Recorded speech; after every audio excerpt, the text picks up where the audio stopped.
وہ ہمارے ایک بزرگ ہے عربستان میں، اس نے واقعہ سنایا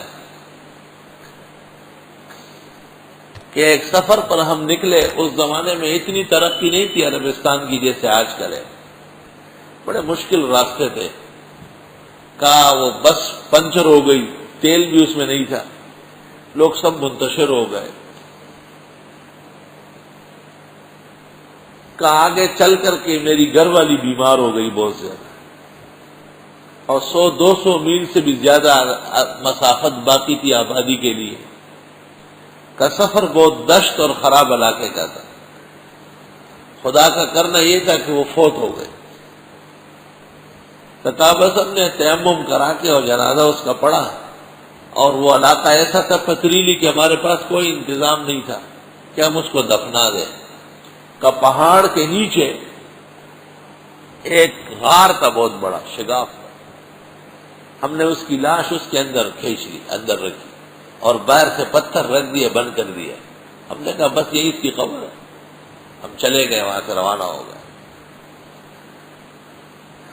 کہ کچھ مہینے کے بعد مجھے خیال آیا کہ وہ تو حاملہ تھی، اس کا کیا ہوگا، کہ پھر خیال آیا کہ بس وہ ٹھیک ہے، وہی مر گیا، جب ماں مر گئی تو بچہ مر جاتا ہے،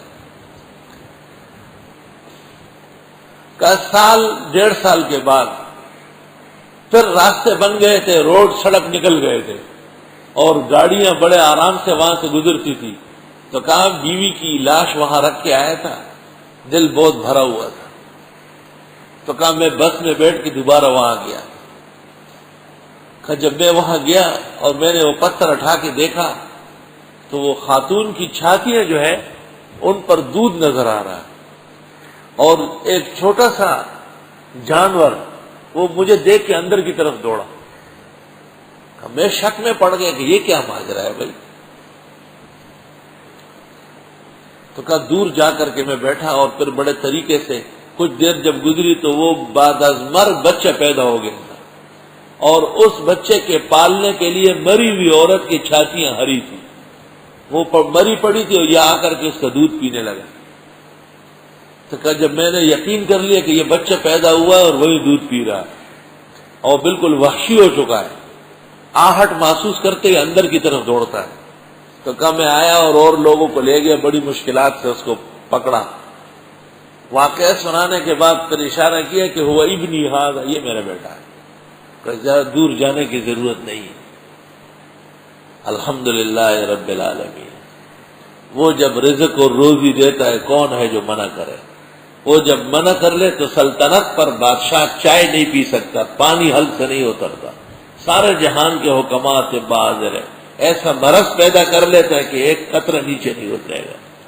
اور کس شان سے وہ پالتے ہیں، جب بچہ ماں کے رحم میں جمنے لگتا ہے تو ماں کی چھاتیوں میں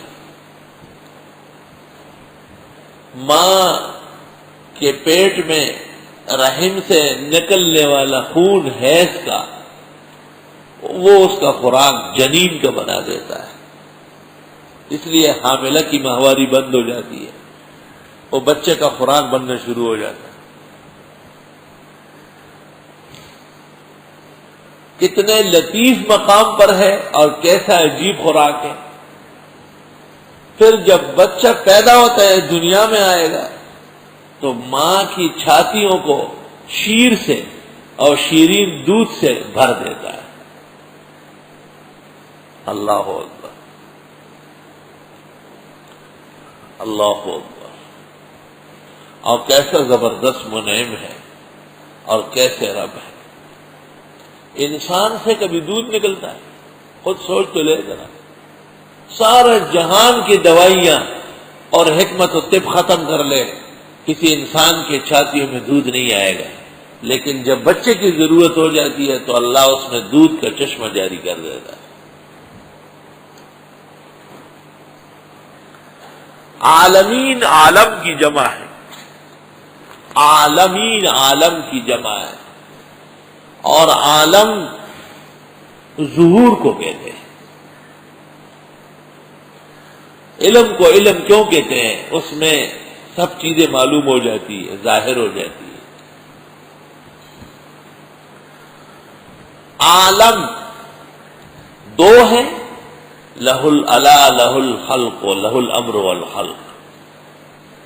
ایک عالم امر ہے اور دوسرا عالم خلق ہے. بالائی کو عالم امر کہتے ہیں اور ارضی کو عالم خلق کہتے ہیں.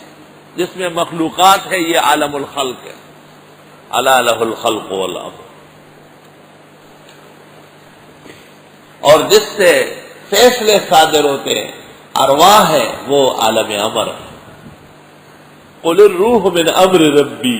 ایک تفسیر یہ ہے کہ روح عالم امر میں سے اور تم عالم خلق میں ہو تو خلق روح کو محسوس کر سکتی ہے، سمجھ نہیں سکتی. دوسرا قول یہ ہے کہ عالم دو ہے، ایک عالم الدنیا اور دوسرا ہے عالم الآخرہ، اور قرآن ان دو سے تعرض کرتا ہے.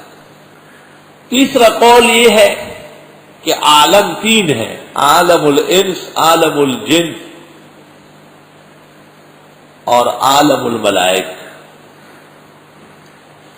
جن مستقل عالم ہے، انس مستقل عالم ہے اور فرشتے مستقل عالم. چوتھا قول یہ ہے کہ عوالم سات ہے، اور یہ صدر الدین شیرازی نے الاسفار کے اندر ترجیح دی ہے.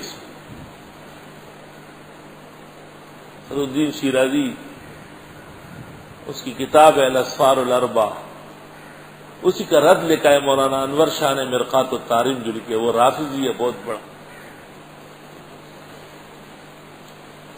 فیض الباری میں لکھا ہے کہ وہ معتدل رافضی ہے. یہ بات صحیح نہیں ہے، بدر عالم صاحب سے غلطی ہوئی. اس نے تو خود بے کتاب کے اندر ابو بکر، عمر و عثمان پر لعنت کی. صدر الدین میرے پاس موجود ہے، اسفار جلد اول سب موجود ہے. اس کو الحکمت المتعالیہ بھی کہتے ہیں. صدر الدین شیرازی کی کتاب اسفار کو، اسفار اربع 9 جلدوں میں ہے، فلسفہ قدیم ہے. تو صدر الدین شیرازی کے لیے لکھا کرو رافضی خبیث. البتہ کتاب نہایت علمی ہے، علوم سے لبریز ہے. اس نے کہا ہے العوالم سبع، عوالم 7 ہیں. خلق، اجساد، ناسوت، شاہدہ، یہ ایک چیز ہے. اسی دنیا کو عالم الخلق بھی کہتے ہیں، عالم ناسوت بھی کہتے ہیں، عالم الاجساد بھی کہتے ہیں اور عالم الشہادہ بھی کہتے ہیں. یہ 4 تو ایک کے نام ہو گئے. دوسرا عالم المنام ہے، خواب میں آپ دیکھتے ہیں، باقاعدہ پورا ایک نظام ہوتا ہے. عالم الرویا جس کو کہتے ہیں عالم الرویا. تیسرا ہے عالم المثال.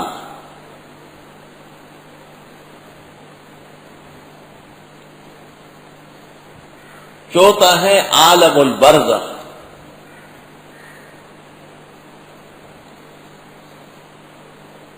اور 5واں ہے عالم الارواح.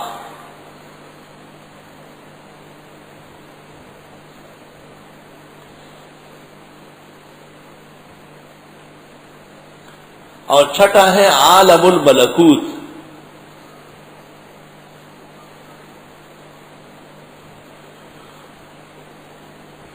اور 7واں ہے عالم لاہوت. اقبال نے کہا ہے کہ اے طاہر لاہوت یہ اس رزق سے موت اچھی جس رزق سے آتی ہو پرواز میں کوتاہی.